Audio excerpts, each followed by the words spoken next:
Hello students, welcome to my class. আজি আমি 5.2 এক্সাৰসাইজৰ question number 10 ৰ পৰা স্টাৰ্ট কৰিম। তো কোয়েশ্চন নম্বৰ 10 টো দিয়া আছে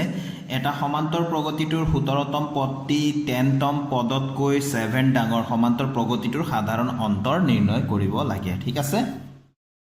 তো প্ৰথমতে কেইটামান কথা আমি ডিক্লেয়াৰ কৰি লওঁ। ধৰা হ'ল এপি টোৰ প্ৰথম পদ a আৰু সাধাৰণ অন্তৰ d। প্ৰশ্নমতে a 17 তাৰ মানে 17তম পদ 17তম পদটি কৈছে 10তম পদতকৈ 7 ডাঙৰ। তো 10তম পদ মানে a10, তো এই দুটা মাইনাস কৰিলে কিমান হ'ব লাগে 7 হ'ব লাগে। ঠিক আছে, ইয়াত যেটো কথা কৈছে 17তম পদটি 10তম পদতকৈ 7 ডাঙৰ, সেইটো কথাটো হ'ল a17 minus a10 equal 7, সেই কথাটোৰ অৰ্থ এইটো। ঠিক আছে, তো a17 মানে আমি জানো a plus 16d ফর্মুলা মতে আহে, এফালে মাইনাস আছে এখানে ব্র্যাকেট দিম। a10 মানে হৈ গল a minus 9d, সরি এটো প্লাস হ'ব, a plus 9d equals 7। তো এতিয়া ব্র্যাকেট বিলাক ওপেন কৰিম। তো a plus 16d minus a minus 9d একেবাৰে সহজ এইবিলাক equal 7। a cancel হৈ গল, 16d 9d, 16d minus 9d কিমান হ'ব 7d equals 7। তো এটো কিমান হ'ব এতিয়া d equals 7 by 7, তার মানে therefore d equals 1। आंसर তো কি এটাকে সাধারণ অন্তর আমি লিখি দিম, সাধারণ অন্তর কিমান উলাল 1 উলাল, এটো হৈ গল আমাৰ आंसर। এতিয়া নেক্সট কোয়েশ্চন তো আমি কৈছো কোয়েশ্চন নম্বৰ 11 দিয়া আছে 3 15 27 39 ডট ডট ডট এনেকে দিয়া আছে সমান্তৰ প্ৰগতিটোৰ কোনটো পদ 54তম পদতকৈ 132 ডাঙৰ। ইয়াৰ কাৰণে প্ৰথমতে আমাক সমান্তৰ প্ৰগতিটো দিয়া আছে, এপি টো দিয়া আছে 3 15 27 39। তো ইয়াত আমি লিখিম ইয়াত a মানে প্ৰথম পদ a কিমান আছে, প্ৰথমটো 3 আছে। তো সাধাৰণ অন্তৰ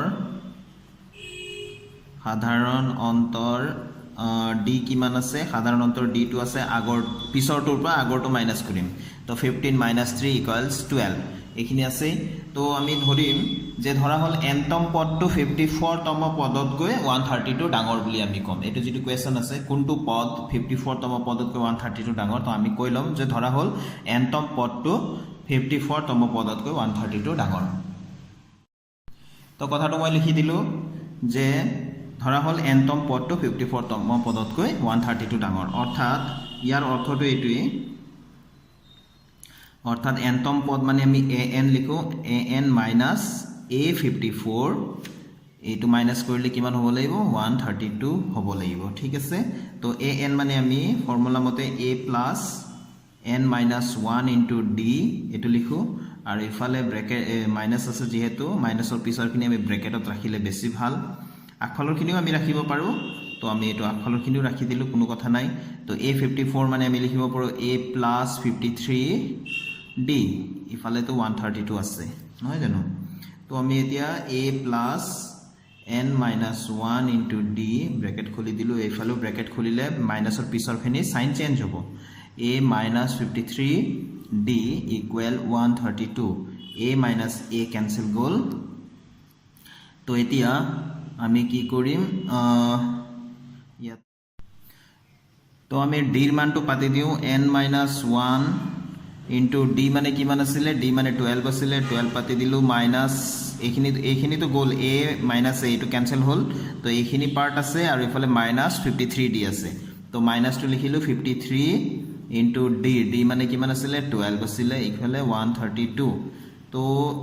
এই ভাগটো আমি যেনেকৈ আছে তেনেকৈ ৰাখো, n minus 1 into 12, এইটো আমি কি কৰিম 132 লিখিলো, এইটো আমি পূৰণ কৰি পেলাই সাইড চেঞ্জ কৰি দিম। তো 53 into 12 কিমান হ'ব, 3 to the 6, 5 to the 10, 3 5 1 the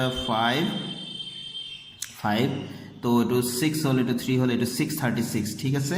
এটো মাইনাস আছে এফালে সাইড চেঞ্জ হলে কি হ'ব প্লাস 636। এতিয়া আমি কৰিম n minus 1 লিখিলো, এই পূৰণ 12টো আছে যেটো পূৰণ 12, এইটো কি কত যাব হৰত যাব, এই দুটো প্লাস কৰি পেলাই লিখিম, এইটো 8 হল, এইটো 336 হল, এইটো 617 হল। এতিয়া এতিয়া 12 টি আমি ইয়াক যদি হৰণ কৰো আমি মুখে মুখে কৰিব পাৰো 12 6 গুণ 72 6 12 72 তো 76 আছিল তাৰ 4 বাছিলে 4 আৰু 8 48 হল 12 4 গুণ 48 তাৰ মানে আমি যদি কৰো ইয়াত 7 6 8 আছে আমাৰ 12 দি আমি ডিভাইড কৰিব লাগে 12 6 যা 6 12 গুণ 72 এটো লিখিলো এটো 4 আহিলে 8 আহিলে 12 4 যা 48 বুজি পাইছা নিশ্চয় এতিয়া ঠিক আছে তো n or value কিমান হ'ব n equal to এফালে 64 আছে আৰু a - 1 টো সাইড চেঞ্জ কৰি দিলো +1 হল তো therefore তোমালকে তলে তলে লিখিবা মোৰ ঠাই নাই কাৰণে মই ইয়াতে অটাব চেষ্টা কৰি আছো n equal to কিমান হৈ গল 65 এতেকে 65 তম পদটো 54 তম পদতকৈ 132 ডাঙৰ এটো আমি ফিনিশিং এনেকে লিখি দিলে ভাল নিলিখিলো এইখিনিতে আমাৰ আনসাৰটো শেষ হয় আনসাৰটো কিমান আছে 65 তম আছে তো নেক্সট প্ৰশ্নটো লৈছো ইয়াত দিয়া আছে কোৱেশ্চন নম্বৰ 12 ত দুটা সমান্তৰ প্ৰগতিৰ সাধাৰণ অন্তৰ একে সিহঁতৰ 100 তম পদ দুটাৰ পাৰ্থক্য 100 সিহঁতৰ 1000 তম পদ দুটাৰ পাৰ্থক্য কিমান দুটা সমান্তৰ প্ৰগতি আছে এপি দুটা আছে তাৰ মানে তো দুটাৰ কাৰণে ধৰি ললো সমান্তৰ প্ৰগতি দুটাৰ প্ৰথম পদ a আৰু a ডেশ ঠিক আছে সাধাৰণ অন্তৰটো একে বুলি কৈছে কাৰণে এটাই লৈছো d সাধাৰণ অন্তৰ একে বুলি কৈছে কমন ডিফাৰেন্সটো তো প্ৰশ্নমতে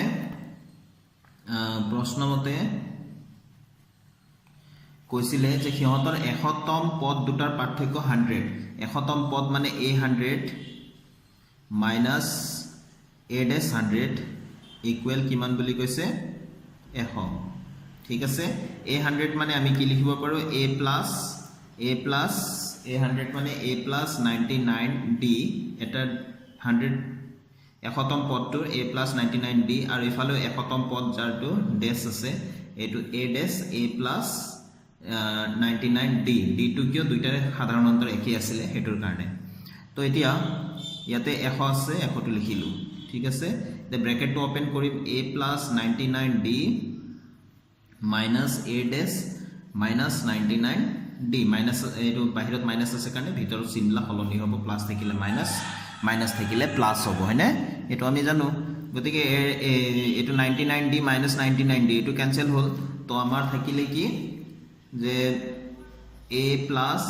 a sorry এটো থাকিব a minus a dash equals 100 থাকিব এটো নাম্বার 1 দি থলো ঠিক আছে এতিয়া আমাক খুদিছে সিহঁতৰ 1000 তম পদ দুটাৰ পাৰ্থক্য কিমান হেতু তুমি এতিয়া গুৰুত্ব দিম আকো 1000 তম পদ মানে a 1000 minus a dash 1000 এটো আমি উলিয়াব লাগে ঠিক আছে এটো কিমান হ'ব আমি উলিয়াব লাগে তো a 1000 মানে আমি কি লিখিব পাৰো a plus 999d এফালে মাইনাস a dash মানে a dash 1000 মানে a dash plus 999d প্ৰথম পদ দুটা সমান্তৰ প্ৰগতিৰে বেলেগ বেলেগ এটা লৈছিল a এটা লৈছিল a dash সাধাৰণ অন্তৰ একে আছিল একাতে দুইফালে d তো এতিয়া ইয়াত আমি কি লিখিম a plus 999d ইফালে minus a dash minus 999d তো আমাৰ এটোৰ এটো একে সংখ্যা কিন্তু এটা পজিটিভ এটা নেগেটিভ গতিকে এটো আমাৰ 0 হৈ যাব থাকি গল a plus sorry again mistake কৰিছো a minus a dash থাকিলে a minus a dash মানে কি equals 100 হয়নে নহয় কোৰ পা পাইছো এটো 1 ৰ পৰা 1ত আমি উলিয়াই থৈছিলো 1 ৰ পৰা তো আমি শেষত এনেকৈ লিখি দিম ab দুটাৰ 1000 তম পদ দুটাৰ পাৰ্থক্য 100 বা 100 ঠিক আছে তো এইখিনিতে আমাৰ এই কোৱেশ্চনটোৰ আনসাৰটো হৈ গল তো আজিৰ ভিডিওটো মই এটা সামৰিছো ষ্টুডেন্টস আশা কৰো মোৰ ভিডিও তোমালোকক অংক শিকাত সহায় কৰি আছে যদি মোৰ ভিডিও ভাল লাগে তেনেহলে তোমালোকে শিওৰ এটা লাইক কৰি যাবা আৰু মোৰ চেনেলটো যদি সাবস্ক্ৰাইব কৰা নাই প্লিজ সাবস্ক্ৰাইব কৰি লবা আৰু নিজৰ ফ্ৰেণ্ডছৰ মাজতো সাবস্ক্ৰাইব কৰাবা বুলি আশা ৰাখিলো থ্যাংক ইউ ষ্টুডেন্টস